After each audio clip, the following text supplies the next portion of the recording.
Welcome to பணியும் வைப்பும். NTPC undergraduate level exam நடந்துட்டு இருக்கு. இல்ல 12th ஆகஸ்ட் ஃபர்ஸ்ட் ஷிஃப்டர் ஜிஎஸ்ல எந்த மாதிரி கொஸ்டின் கேட்டாங்கன்னு சொல்லிட்டு ஒவ்வொன்றா பார்க்கலாம். முதல் கொஸ்டின் பாருங்களேன். ஐஃபா அவார்டு 2025 அதுல எந்த மூவிக்கு பெஸ்ட் ஃபிலிம் அவார்டு கொடுத்தான்னு கேட்டிருக்காங்க. நார்மலா சென்ட்ரல் கவர்மெண்ட் எக்ஸாம் அப்படின்னு வந்தாவே சினிமா ரிலேட்டடா பெருசா கேட்க மாட்டாங்க. பட் இந்த எக்ஸாம்ல சினிமால ஒரு அவார்டு இருக்கு. அந்த அவார்டுல எந்த மூவிக்கு பெஸ்ட் ஃபிலிம் கொடுத்தான்னு சொல்லி கேட்டிருக்காங்க. லப்பட்டா லேடின்னு சொல்லிட்டு ஒரு ஹிந்தி மூவி இருக்கும். அமீர் கானோட எக்ஸ் ஒய்ஃப் அவங்க தான் வந்து டைரக்ட் பண்ணியிருப்பாங்க. சினிமா பார்க்குறவங்களுக்கு இது கொஞ்சம் ஈஸியான கொஸ்டின். அடுத்து பாருங்களேன். எந்த ஃபெஸ்டிவல் வந்து நவம்பர் 2025 செலிப்ரேட் பண்ணுவோம்? இது என்னன்னா ஸ்டாட்டிக் ஜிகே சொல்லிட்டு வந்து ஒரு டாபிக் இருக்கும். ஸ்டாட்டிக் ஜிகேல ஃபெஸ்டிவல் அப்படின்னு சொல்லிட்டு ஒரு டாபிக் இருக்கும். நம்ம நார்மலா அதாவது நீங்க ஸ்ட்ராட்டஜிக்கா லேர்ன் பண்ணணும்னு அவசியம் கிடையாது. நவம்பர்ல எந்த festival all over India celebrate பண்ணுவோம்? தீபாவளி தான் வந்து செலிப்ரேட் பண்ணுவோம். ஏன்னா mid November to mid December அந்த டைம்ல தான் வந்து நம்மளுக்கு என்ன தீபாவளி வரும். அதுலதான் என்ன கார்த்திகை பூர்ணிமா இருக்கும். இது என்ன லாஜிக்கலாவே எடுத்து கூட ஆன்சர் பண்ணிடலாம். அடுத்த நோபல் பிரைஸ் கெமிஸ்ட்ரியில 1934 யாருக்கு கொடுத்தான்னு கேட்டிருக்காங்க. ஸோ இதெல்லாம் ரொம்ப ரொம்ப ரொம்ப ஃபேக்சுவலான கொஸ்டின். இந்த மாதிரி கொஸ்டின் நமக்கு தெரியல அப்படின்னா ஸ்கிப் பண்ணிட்டு போறதான் நல்லது. ஏன்னா இவர் ரிலேட்டடா எதுவுமே வந்து கரண்ட் அஃபேர்லும் பெருசா அப்பியர் ஆகல. ஜஸ்ட் ரேண்டமா ஒரு கொஸ்டின்ஸ் வந்து அதுவும் கெமிஸ்ட்ரி கேட்கும்னு சொல்லி வந்து இந்த கொஸ்டின் எடுத்திருக்காங்க. சரி அடுத்து போவோமா? இங்க பாருங்களேன். ஐஃபாவோட வந்துன்னா மார்ச் 2025 இது எல்லாமே வந்து கரண்ட் அஃபேர்ல இருந்தது. சினிமா ரிலேட்டடா ஒரு கொஸ்டின்ஸ் வந்து எடுத்திருக்காங்க. சரி அடுத்து வாங்க. ஃபர்ஸ்ட் பேட்டில் ஆஃப் பானிபட் யார் யாருக்கு நடந்துன்னு கேட்டிருக்காங்க. இது ஃபண்டமெண்டல் டாபிக். அதாவது நம்ம ஹிஸ்டரியில வந்து லேர்ன் பண்ணியிருப்போம். ஸோ ஹிஸ்டரியில நான் கம்ப்ளீட் ஹிஸ்டரி உங்களுக்கு நான் எடுத்திருந்தேன் மைண்ட் மேப்பா. அதுல மெடிவல் ஹிஸ்டரியில நம்ம முகல் டைனஸ்டியை ஸ்டார்ட் பண்ணும்போது உங்களுக்கு நான் எக்ஸ்பிளைன் பண்ணியிருப்பேன். பேட்டில் ஆஃப் பானிபட் 3 பேட்டில் இருக்கும். 2 பேட்டில் சம்பந்தப்பட்டது யாரோடனா முகலோடது. 3வது பேட்டில் மரத்தாவோட சம்பந்தப்படும் சொல்லியிருப்பேன். அதுல ஃபர்ஸ்ட் பேட்டில் பாபருக்கும் இப்ராஹிம் லோதி அதாவது டெல்லி சுல்தானேட் எண்டாருக்கு முக்கியமான ரீசன் முகல் எம்பையர் ஃபார்ம் ஆகிறதுக்குமே என்ன இந்த first battle of Panipat important சொல்லுவாங்க. அதை வச்சு என்ன பண்ணிடலாம்னா ஈஸியா நம்ம வந்து ஆன்சர் பண்ணிடலாம். அடுத்து ஹார்ன்பில் ஃபெஸ்டிவல். இது பக்காவான ஸ்ட்ராட்டஜிக்கில இருக்கிற ஃபெஸ்டிவல் டாபிக். இதுவுமே என்ன பண்ணிருக்கணும் நம்ம லேர்ன் பண்ணிருக்கணும். நான் கம்ப்ளீட்டா உங்களுக்கு வந்து ஸ்ட்ராட்டஜிக்கில என்னெல்லாம் இம்பார்ட்டன்ட் ஃபெஸ்டிவல் சொல்லி நான் எடுத்திருந்தேன். அதோட ஸ்லைடு அந்த இடத்துல அட்டாச் பண்ணிருக்கேன். ஹார்ன்பில் ஃபெஸ்டிவல் எந்த ஸ்டேட்லனா நாகாலாந்துல தான் செலிப்ரேட் பண்ணாங்க. ஞாபகத்துல வச்சுக்கலாம். சரி அடுத்து போவோமா? அடுத்த கேள்வி என்னன்னா ட்ரோன் ப்ரொமோஷன் சம்பந்தப்பட்ட ஒரு ஸ்கீம் பாலிசி இருக்கும். ட்ரோன் வந்து என்னன்னா எப்படிலாம் யூஸ் பண்ணணும் எப்படிலாம் யூஸ் பண்ணக்கூடாதுன்னு சொல்லிட்டு நிறைய ஸ்டேட் என்ன பண்ணுவாங்கன்னா பாலிசி ஃபார்முலேட் பண்றாங்க. அதுல 2025 எந்த ஸ்டேட் வந்து ஃபார்முலேட் பண்ணான்னு கேட்டிருக்காங்க. மத்திய பிரதேஷ் வந்து பண்ணியிருப்பாங்க. இது கரண்ட் அஃபேர்ல அப்பியரான வந்தனம் ஒரு நியூஸ். இங்க பாருங்களேன். மத்திய Pradesh become the 4th state. அதாவது இவங்க ஃபர்ஸ்ட் கிடையாது, 4வது state to launch the drone policy. பிப்ரவரியிலையும் அதாவது பிப்ரவரியில வந்து கரண்ட் அஃபேர்ல இருந்தது கனெக்ட் பண்ணிக்கலாம். எதுக்காக இதை சொல்றேன் அப்படின்னா ஓகே கரண்ட் அஃபேர்ல அப்பியர் ஆனதான் வந்து கேட்கறாங்க. அது ரிலேட்டடா நம்ம ப்ரிப்பேர் பண்ணிதான் ஆன்சர் பண்ணலாம். சரி கொஸ்டின் வந்து பார்த்துட்டோமா? எஸ் 3வது கொஸ்டின்ஸ் வந்து பார்த்துட்டோம். அடுத்த கொஸ்டின் போலாம். அடுத்து இந்த மாதிரி கேட்டிருக்காங்கன்னா அதாவது பிரின்ஸ்லி ஸ்டேட்டை நம்ம இந்தியா கூட வந்து ஜாயின் பண்றதுக்கு ஒருத்தர் முக்கியமான வந்து ரோல் பிளே பண்ணியிருப்பாரு. சர்தார் வல்லபாய் பட்டேல் அயன்மேன் அப்படின்னு சொல்லுவோம். ஏன் அப்படின்னா இண்டிபெண்டன்ஸுக்கு அப்புறம் பார்ட்டிஷன் நடந்திருக்கும். ஒரு சைடு பாகிஸ்தான் இந்தியா தனியா போவாங்க.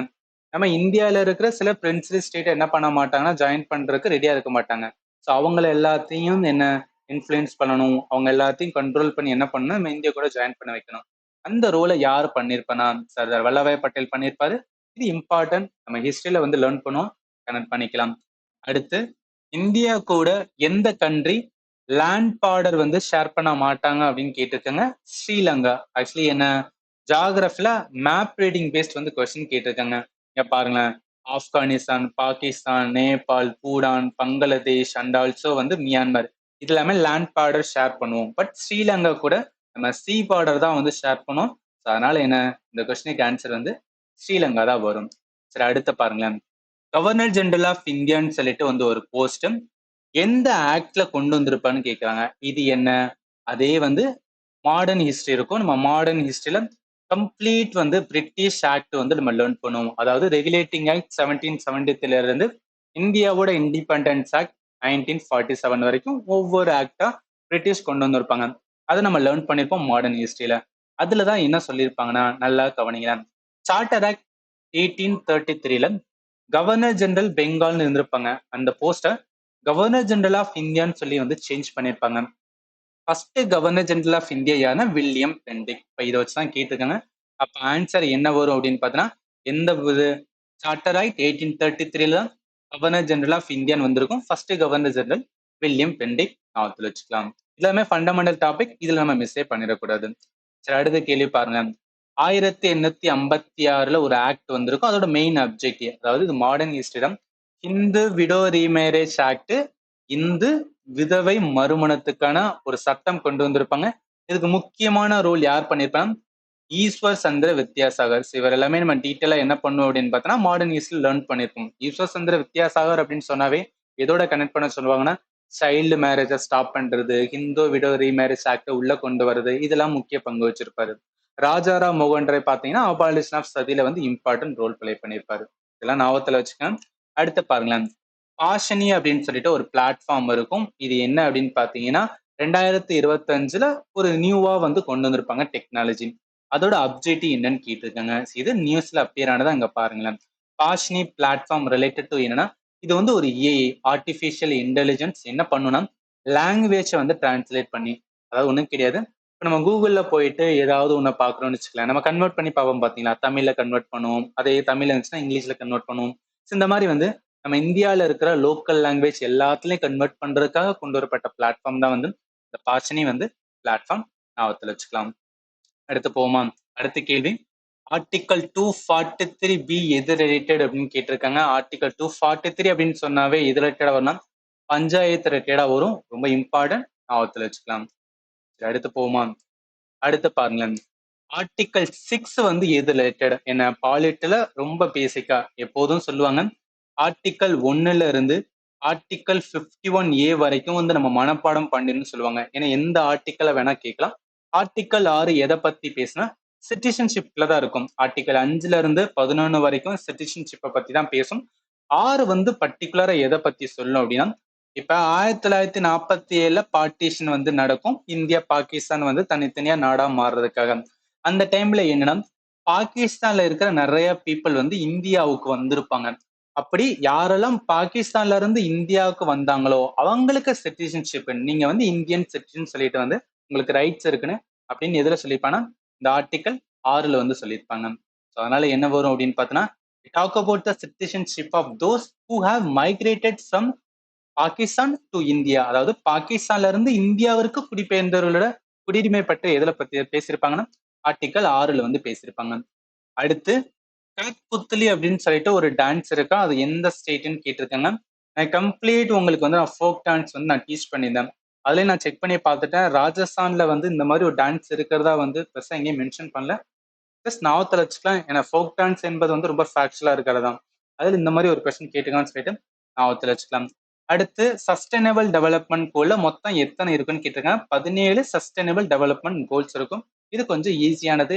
எது சம்பந்தப்பட்ட கொஸ்டினா எக்கானமி பேஸ்ட் வந்து கொஸ்டின்ஸ் வந்து எடுத்திருக்காங்க. அடுத்து போமா, அடுத்து வாங்கலாம். அடுத்து என்னன்னா 2022ல இருந்து 26 வரைக்கும் ஒரு ஸ்கீம் இருக்காம்.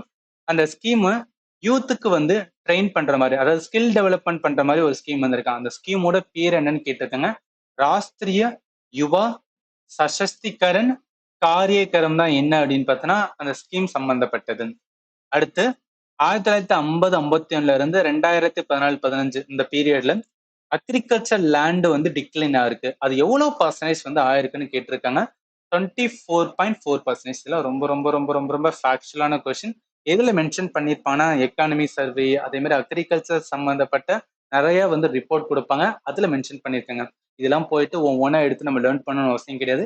இந்த மாதிரி கேட்டிருக்காங்க, ஓகே இந்த மாதிரி கொஸ்டின் வந்துச்சுன்னா தெரிஞ்ச ஆன்சர் பண்ண வேண்டியதான், தெரியல ஸ்கிப் பண்ண வேண்டியதான். இந்த மைண்ட் செட்ல இருங்க. அதுதான் வந்து ஜிஎஸ்ல அட்டன் பண்றதுக்கு நல்லாவே யூஸ்ஃபுல்லா இருக்கும். சரி, அடுத்த கேள்வி பாருங்களேன். அதாவது அட்மினிஸ்ட்ரேட்டிவ் ட்ரிபியூனல் சம்பந்தப்பட்ட ஆர்டிக்கல் இந்தியன் கான்ஸ்டியூஷன்ல எதுல மென்ஷன் பண்ணிருக்கான்னு சொல்றாங்க. ஆர்டிக்கல் 323A and B ரெண்டுமே எதை பத்தி பேசுனா ட்ரிபுனல் பத்தி பேசும். ட்ரிபுனல்னா என்ன? சுப்ரீம் கோர்ட், ஹை கோர்ட் இருக்கு. அவங்களுக்கு வேலைகள் அதிகமா இருந்துச்சுன்னா ஏதாவது ஒண்ணுக்கு வந்து ஒரு ப்ராப்பர் ஜட்ஜ்மெண்ட் கொடுக்கணும், அதுல கொஞ்சம் எக்ஸ்பர்ட் இருக்கணும் அப்படின்னு நினைச்சுன்னா அதை ஃபார்ம் பண்றதுக்காக தான். அதாவது ஒரு டெக்னிக்கல் லெவல்ல ஏதாவது ஒன்று ஜட்ஜ்மெண்ட் பண்றதுக்காக உருவாக்கப்பட்டதான் ட்ரிபுனல். இவங்க என்ன பண்ணுவாங்கன்னா சுப்ரீம் கோர்ட், ஹை கோர்ட் அதுக்கு ஈக்குவலான பவர் வந்து கொடுத்திருப்பாங்க. இது நம்மளோட இந்தியன் கான்ஸ்டியூஷன்ல ஆர்டிகல் 323A அட்மினிஸ்ட்ரேட்டிவ் ட்ரிபுனல் அப்படின்னு சொல்லுவாங்க. அட்மினிஸ்ட்ரேஷன் விச் மீன்ஸ் என்ன, கவர்மெண்ட்டுக்குள்ள ஏதாவது ஒரு பிரச்சனை வந்துச்சுன்னா அதை சால்வ் பண்றதுக்கான ட்ரிபுனலா இருப்பாங்க. இதுல ரெண்டு, சென்ட்ரல் அட்மினிஸ்ட்ரேட்னா என்ன, சென்ட்ரல் கவர்மெண்ட்டுக்கு ஒன்று, ஸ்டேட் அட்மினிஸ்ட்ரேட்டிவ் ட்ரிபுனல்னா இது வந்து ஸ்டேட்டுக்கு ஒன்று. இது வந்து கேட் அப்படின்னு சொல்லுவாங்க, இதை வந்து சாட் அப்படின்னு வந்து சொல்லுவாங்க. அடுத்த ஆர்டிகல் 323B எதை பத்தி பேசலாம். இப்ப இதுல சொல்லப்பட்டது இல்லாம வேற ஏதாவது வந்து மேட்டரை அவங்க வந்து ட்ரிபுனல் ஃபார்ம் பண்ணா அதுக்கு ஃபார்ம் பண்றதுக்காக தான் இந்த ஆர்டிக்கல் வந்து சொல்லியிருப்பாங்க. அப்ப என்ன, ட்ரிபுனல் கொஞ்சம் இம்பார்ட்டன்ட். அந்த ஆர்டிக்கல் மட்டும் தெரிஞ்சு வச்சுக்கலாம், ரொம்ப டெப்தா போறது ஒண்ணுமே கிடையாது. சரி, அடுத்து போவோம். அவ்வளவுதான். சரி, என்டையரா வந்து ஃபர்ஸ்ட் ஷிப்ட்ல இவ்வளவுதான் கொஸ்டின் கிடைச்சது. இப்ப கம்ப்ளீட் ஜிஎஸ்க்கு வந்து என்ன கோர்ஸ் எடுத்துட்டு இருக்கேன். நீங்க சென்ட்ரல் கவர்மெண்ட் எக்ஸாமுக்காக ப்ரிப்பேர் பண்றீங்க, எய்தர் எஸ்எஸ்சி ஆர் ரயில்வே எக்ஸாம்னா ஜிஎஸ்க்கு நம்மளோட சேனல் நீங்க ஃபாலோ பண்ணலாம். அதே மாதிரி ஃபண்டமெண்டல் கிளாஸ் எல்லாமே நான் யூடியூப்ல மெம்பர்ஷிப் கண்டிப்பா தான் கொடுத்துட்டு இருக்கேன். நீங்க ஜாயின் பண்ணனா 59 வந்து பே பண்ண வேண்டியது இருக்கும். என்னைக்கு பே பண்ணீங்களோ அன்னையிலிருந்து 30 days கணக்கு வரும். இதுல ஏதாவது உங்களுக்கு டவுட் இருந்துச்சுன்னா 7871385142 இந்த நம்பருக்கு வந்து வாட்ஸ்அப் பண்ணுங்க. உங்களுக்கு ஏதாவது வந்து டவுட் இருந்தாலும் இதுல வந்து கிளாரிஃபிகேஷன் கிடைக்கும். Finally, thank you for watching and have a nice day.